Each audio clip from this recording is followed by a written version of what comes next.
எனக்கு அன்பான தேவஜனமே, உங்களுடைய நம்முடைய வாழ்க்கையில கூட நீங்களும் நானும் அநேக நேரத்தில் நம்மை சுற்றி இருக்கிற ஆசீர்வாதங்கள், தேவன் நமக்கு தந்திருக்கிற நன்மைகள், தேவன் நம்மை உயர்த்தி வைத்திருக்கிற காரியங்களை அறிந்தும் அறியாதவர்கள் போலே வாழ்ந்து கொண்டு இருக்கிறோம். எத்தனை நன்மைகளை ஆண்டவர் இயேசு நமக்கு செய்திருக்கிறார்.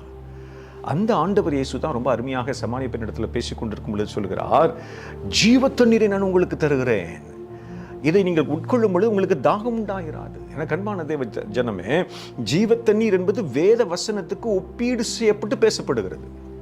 ஆண்டவர் ஆசீர்வாதங்களை தந்திருக்கிறாரே, நன்மைகளை தந்திருக்கிறாரே, பாதுகாத்திருக்கிறாரே, உயர்வுகளை தந்திருக்கிறாரே. ஆண்டவருக்கு நன்றி செலுத்த மறந்து விட்டோமோ? அந்த ஜீவ தண்ணீரில் நீங்களும் நானும் நிரம்பி, அந்த ஜீவ தண்ணீரில் நம்முடைய வாழ்க்கைக்கு ஒப்பு கொடுத்து ஆண்டவர் தருகிற அந்த ஜீவ தண்ணீரை பெற்றுக்கொண்டு நீங்களும் நானும் மகிழ்ந்திருப்பதற்கு அழைக்கப்பட்டிருக்கிறோமே. தாகம் தீர்க்கும் ஜீவன தண்ணீர் ஆண்டவர் இயேசு தர விரும்புகிறார்.